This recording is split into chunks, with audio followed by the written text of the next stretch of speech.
Soon as it saw me, turned on by how the dress was fitting right. Short and backless, backless, backless. Seamless silhouette in the moonlight. Such an attraction. Keep telling me how my outfit's so nice. Little do he know, my man gonna take it out tonight. Oh.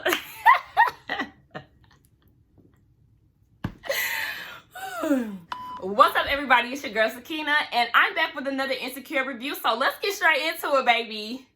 So y'all, I'm feeling real hype. I love this episode. Baby, I had to turn on some Beyonce because that's what this whole episode was giving me. When Issa walked into that restaurant with her blazer on with the cutout shoulders and the cleavage, yes, ma'am. I said, you better put on something to get your man back. Yes, ma'am. It just gave me a whole freakum dress vibe, even though it wasn't a dress. But you know what I'm saying. Anyway, so the episode starts off with Issa walking into the restaurant and Lawrence is at the bar waiting on her. So they lock eyes, and as she's walking over to him, she falls in front of everybody. And like, not falls on her ass, but falls face forward. And it's like, girl, what the fuck? I bust out laughing immediately. Like, I thought it was like one of those dream sequence things, but baby, we already know she a damn clumsy ass. So she fell, and the waitress is like, do you need help getting up? And she said no. Lawrence asked her, is she gonna need a minute? She said yeah. So she was just standing on the ground, you know, for a long ass time. I'm like, girl, get the hell up. You don't want people to be looking at you too long. I would have got up immediately and act like that shit didn't happen. But you know, Issa is awkward as fuck, so she had to take some time to get herself together. So they get to the bar, and Lawrence had actually already ordered her a drink. And it was Prosecco and whiskey. Whiskey is such a country drink to me. I don't never like Jack Daniels and stuff like that. I used to eat it like the Jack Daniels sauce at TGI Friday, but anyway. But she said, no, actually I like Prosecco and vodka now. You know, she had to change. Lawrence's comeback for her saying that she changed was based off of that fall. You ain't changed a bit. So I thought that was real cute. He asked her about the block party, and she said that it was real dope. You know, it drove her crazy, but she got it done. Lawrence said that he couldn't make it and apologized for it. You know, I guess he had been seeing some things on social media. He said that it looked great. And the reason why he didn't make it is because he was in San Francisco. He had an interview, so he was doing a few meetings out there. So, you know, Issa is congratulating him and everything. His thing is he doesn't want to be afraid to move on from things. And, you know, it kind of stuck with me when he said that.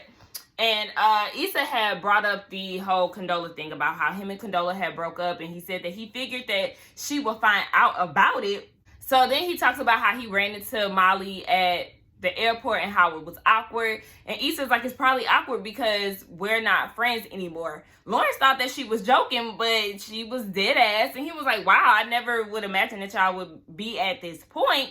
And he wanted to talk about it, but she decided to brush it off. So in the midst of this, they start playing Lizzo's song. I can't remember the title of it, but why men great till they gotta be great. So, you know, everybody turned up and shit. And it started getting real rowdy. So Issa tried to change the subject and was like, you had to tell me something at Tiffany's house. What is it? And before he could really get into it, somebody comes right in between them to order a drink. And they're like, bruh, like, they can see that it's really about to start turning up. So they decide to leave. But before they left, Lawrence tried to pay for the drinks. And the bartender was like, nah, drinks on the house because you bust your ass. Oh, that was sweet.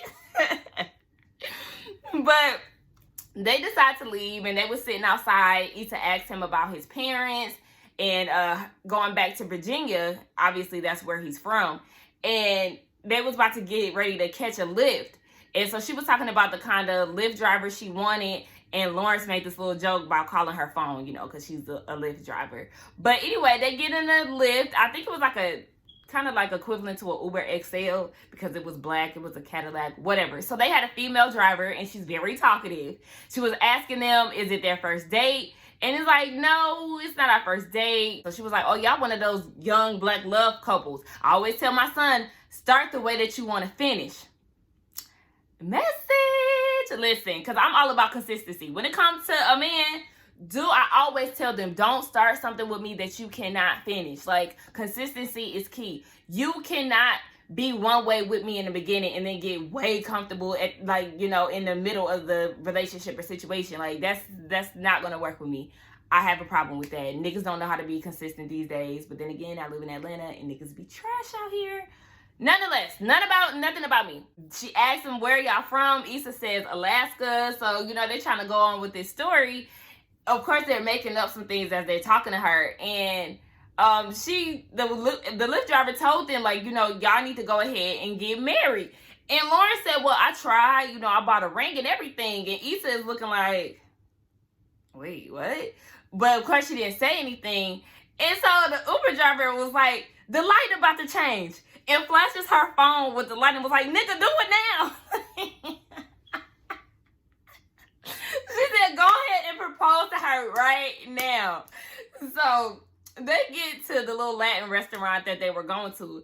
And Issa had been there before. She lied to him and said that she hadn't been. But she's been a few times. And Lawrence had asked her, you know, was it on a date? And she said, yeah, but it really wasn't nothing serious. So Lawrence was like, don't tiptoe. Let's not walk on eggshells with each other. We know each other. We can be honest.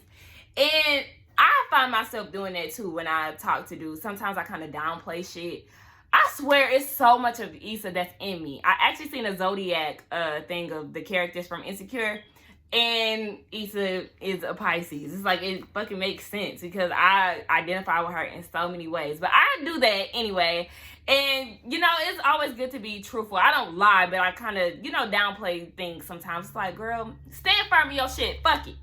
So, she asked him, like, I feel like you stalling out when it comes to what you had to tell me. So, they go sit down. They order. And basically, he was wondering what could have been with them. What it would have been like had they not broken up.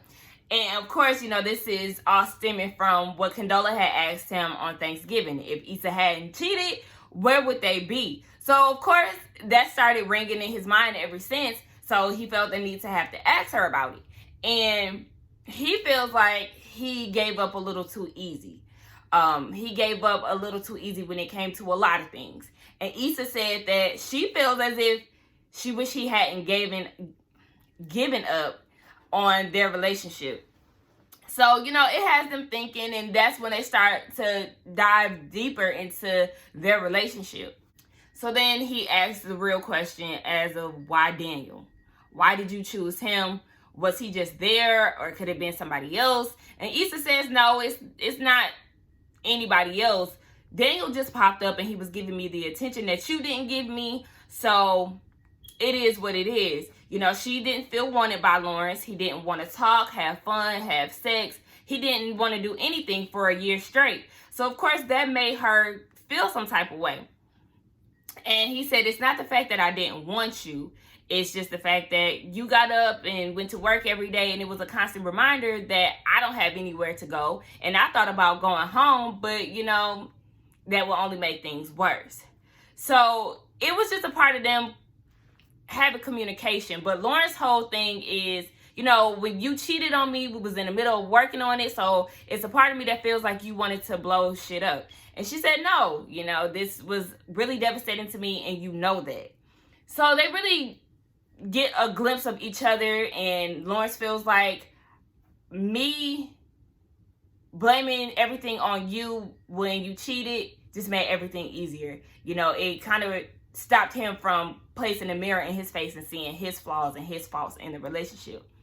So they have a really good conversation. I actually loved it because they weren't arguing. Remember, at Derek's birthday party, they had that big explosive argument outside the restaurant. So it was more of a mature setting, and they allowed each other to get their thoughts out. It wasn't anything aggressive. It was just a real adult conversation, and it just shows the elevation of the characters. They really are growing. So I love that.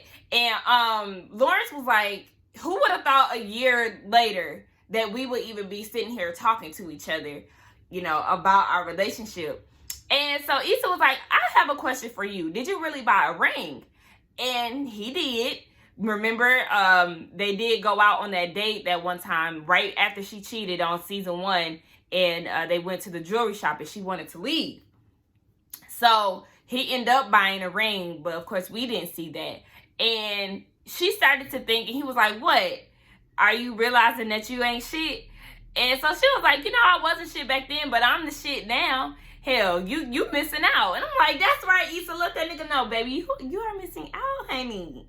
So she goes to the bathroom. And as she's going to the bathroom, Lawrence gets a text message. And I already knew who it was going to be. I knew it was her. So it was Condola. And she was like, hey, I know that you said we could meet up on Tuesday, but I wanted to see if you wanted to meet tonight.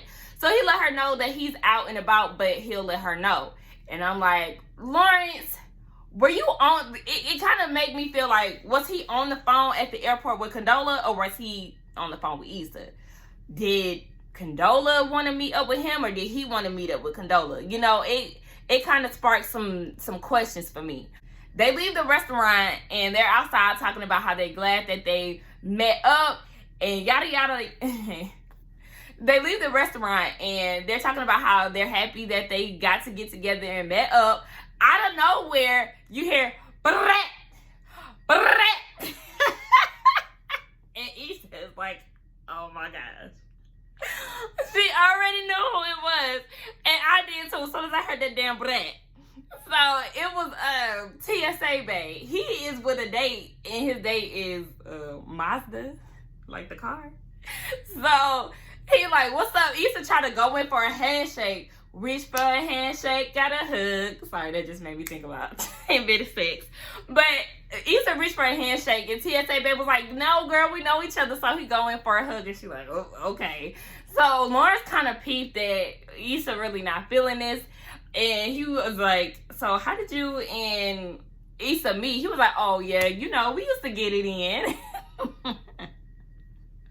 The nigga has no fucking discretion. So TSA Bay and his date leave because they don't want to be late for the art walk presentation that her friend has. So that sparked something in Issa. She hints around them going to the art walk. And Lawrence was like, yeah, well, you let me know how that go, and I'll catch you later. Bye. Give her a kiss on the cheek and dip. And when I tell y'all, I instantly felt some type of way. I was like, wow. So you just gonna leave her standing in the middle of the street looking dumb? Like, that hit me to the core. But he hit the corner and he came back and was like, nah, I'm just playing. Come on, let's go. And I was like, oh my gosh. It was so cute, and it was everything that needed to be done. Like, I love how he jokes with her. They're walking around looking at the art exhibits and they're doing corny jokes together. And it's like they get each other's humor. That's like connection on a whole nother level. I love funny niggas. And even if my joke is corny and you get it, what? That is love right there. That is love. Anyway, they're looking at this piece of art. It's real, different. I'm not really that deep when it comes to art. I'm sorry. I think it's amazing though. But as far as like deep diving into what the piece means, if it's not real obvious, then I won't get it.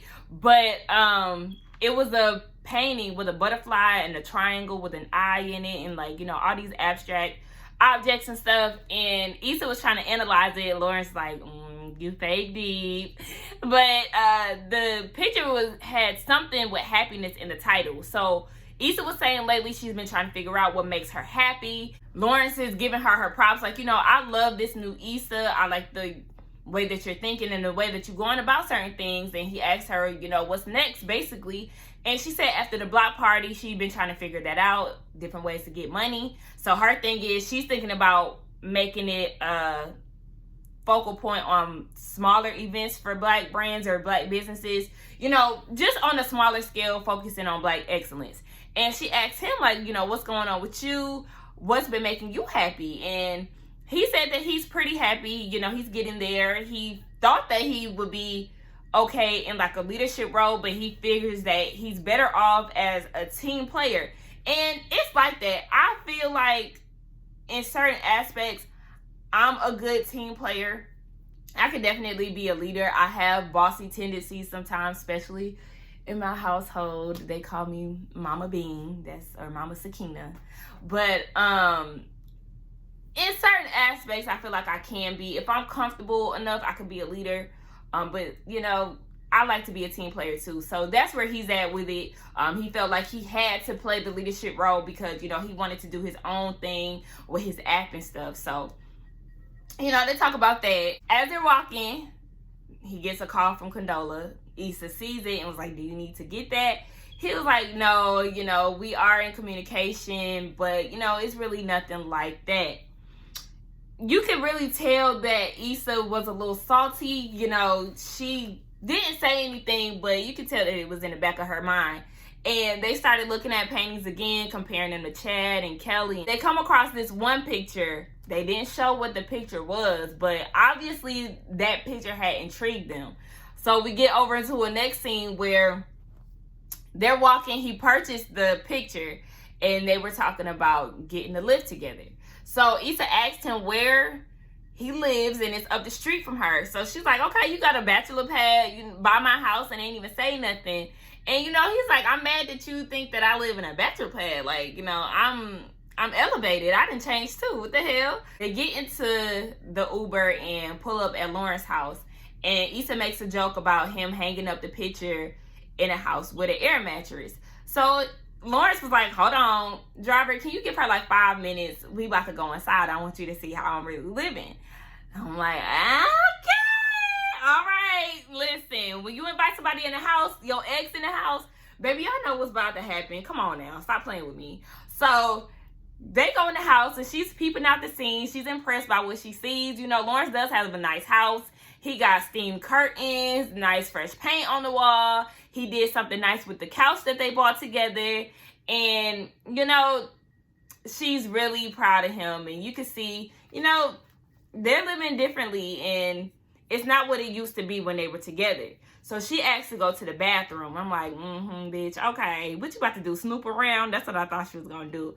But we didn't get to see what she did. He steps outside and calls Condola.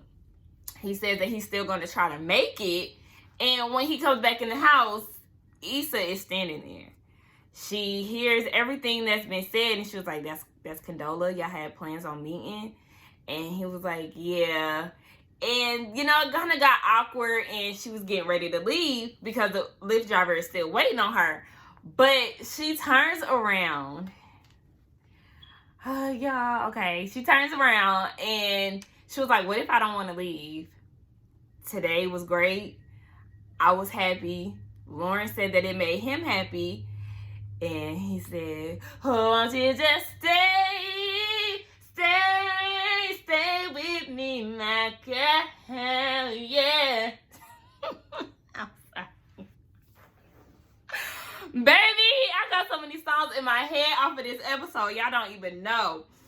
So they start kissing and they took it to the bedroom, honey. Listen. Now, I'm going to say, this sex scene, it was cute, but it could have been spicier. I don't know why they not giving me enough spice, honey. You got to fuck them like you miss them. Excuse my mouth. Anyway, yes, it should have been more motion in the ocean. It's emotions in your ocean. I can drown all day. Okay. Anyway, so they was getting it in. They was all smiles and shit. They just real happy. The next morning, they wake up to each other. Issa got on this damn sweatshirt. It's like, no, sis, you gotta be shirtless. What you doing, baby? What is you doing? But, they talking, and Issa gets out of bed, and he offers to take her home, but she said that she's gonna walk. So she walks home, and as she's hitting up the different streets, she's all smiles. You know how you leave, the day after, you leave and you just be thinking like, oh my gosh, like, I can't believe we did that. Oh my gosh, I can't believe I said that. You just start thinking about last night, everything just started replaying and you just all smiles. Bitch, this is the time that you call your best friend and be like, bitch, I think we back together. No. But she can't do that because her and Molly ain't cool no more. So You call Kelly, she probably gonna be like, bitch, what was you thinking? But then again, you call Molly, she gonna be like, bitch, what was you thinking? So, you know, you just gotta keep these things to yourself. But anyway, that is where the episode ends. So, this episode was like, I don't know if it was my favorite. It might have been my favorite because a bitch was too hype watching this, okay? I had a headache and everything, but I swear I didn't even think about that headache when I was watching it. I was screaming and shit like, oh what? You know, I was just a little too hype. But it kind of brings up some questions for me. Will Issa and Lawrence give it a try? Because, you know, he did apply for a position out in San Francisco. So, you know, that's the thing. Will they move on from here? What's next? Will we see Condola in the mix? Is she still going to be in the way of what she's feeling? You're getting in my way. Okay, I'm gonna stop.